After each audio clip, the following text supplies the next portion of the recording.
23 साल में भगत सिंह चले गए और 24 मार्च को फांसी होनी थी, 23 मार्च को फांसी हो गई। जेलर उनके पास गया और कहा कि फांसी के लिए चलना है, नहा धो करके सुबह 4 बजे भगत सिंह तैयार। और जेलर पूछ रहा है कि आखिरी इच्छा क्या है, तो भगत सिंह कह रहा है बस 15 पन्ने बचे हैं किताब के, बस ये 15 पन्ने पढ़ लूं फिर उसके बाद चलते हैं। 23 साल का नौजवान 23 साल में क्रांति करके फांसी का फंदा चूम करके दुनिया से अलविदा हो गया। आज 23 साल का लड़का इस बात से चिंतित है कि ब्रेकअप हो गया, गर्लफ्रेंड छोड़ करके चली गई, क्या करूं, डिप्रेशन में हूं, एंजाइटी में हूं, स्ट्रेस में हूं। राजगुरु 22 साल की उम्र में फांसी लेकर के देश से अलविदा हो गया, देश की आजादी का बीगुल बजा करके। 22 साल का लड़का 22 घंटे रील देखने में व्यस्त है।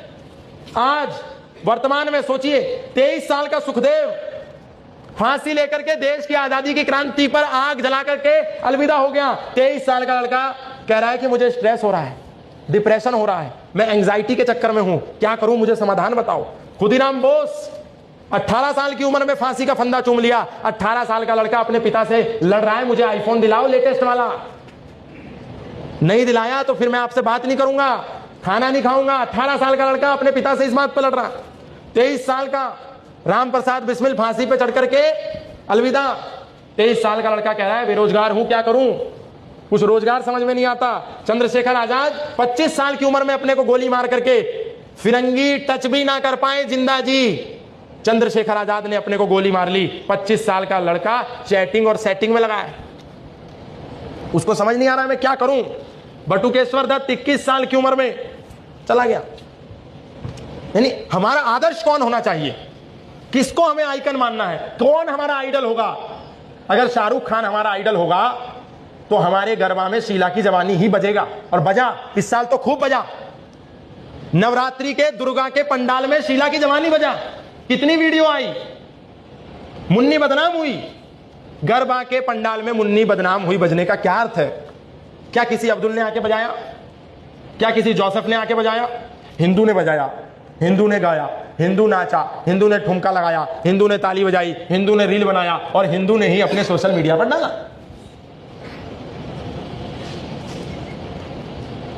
किसी बाहर के व्यक्ति से हमको इतना खतरा नहीं है। हमें तो अपनों ने लूटा, गैरों में कहां दम था, और हमारी तो कश्ती भी वहां डूबी जहां पानी कम था। तो सनातनी को जो सबसे बड़ा खतरा है वो तो केवल और केवल सनातन धर्मियों से ही है। हम सुधर जाएं, हम अपने में परिवर्तन कर लें, हम अपने में परिवर्तन करके बदलाव कर लें तो हम बच सकते हैं। नहीं तो ये कितना 74वां कार्यक्रम चला है, ये 100 भी पूरा हो जाएगा, 150 भी हो जाएगा, 200 भी हो जाएगा, तो भी कुछ मिलने वाला नहीं है। हम आएंगे और इसमें क्या लिखा है, मधुर भोज, सुरभि भोज है, क्या है ना, स्वरुचि भोज, स्वरुचि भोज करेंगे। हलवा खाएंगे, पूड़ी खाएंगे, कद्दू की सब्जी खाएंगे, और क्या क्या कैटरिंग में आपने लगाया है मुझे मालूम नहीं। जितने भी पकवान होंगे, ये 74वां चला है। आप भी सोचेंगे अरे वाह, गुप्ता जी ने बड़ा अच्छा बना रखा है, साल में 3-4 बार कुछ मिले नहीं मिले, स्वरुचि भोज तो मिल ही जाता है अपने रुचि का। और हिंदुओं की सबसे बड़ी समस्या एक और है, ये अश्विनी जी तो इस बात को बहुत अच्छे से जानते होंगे। आप जहां भी जाते हैं उसमें कार्ड में नीचे लिखा होता है कार्यक्रम के पश्चात भोजन की व्यवस्था है। आधा हिंदू तो कार्यक्रमों में इसीलिए जुटता है जो सनातन के होते हैं, क्योंकि भोजन मिलता है।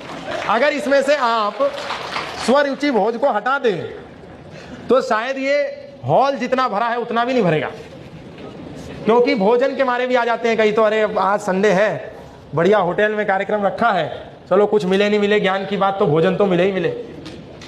लेकिन आप सब लोग दिल्ली वासी हैं, आप सब लोग, मैं ये तो मजाक कर रहा हूं, आप इसे अन्यथा ना लें, क्योंकि दिल्ली के लोग वैसे भी बहुत तीव्र गति से दौड़ते हैं। जब मैं हरिद्वार से कभी कभी दिल्ली आता हूं तो देखता हूं सब लोग दौड़ रहे हैं, सब लोग दौड़ रहे हैं, और समय पे कोई भी नहीं है, सब लोग दौड़ रहे हैं, इतना तीव्र गति से दौड़ रहे हैं कि इनसे व्यस्त कोई नहीं है, लेकिन समय पे कोई नहीं रहता, सब लोग लेट।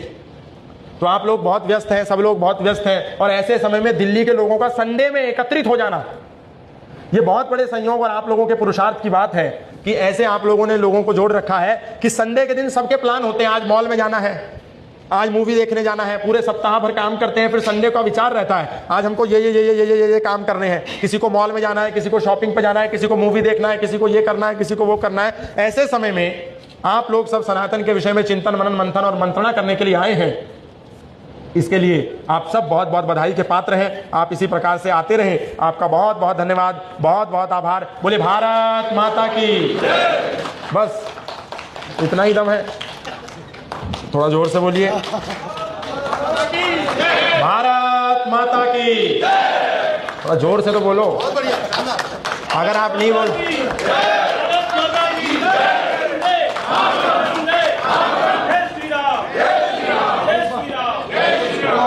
बहुत बहुत धन्यवाद, बहुत बहुत आभार।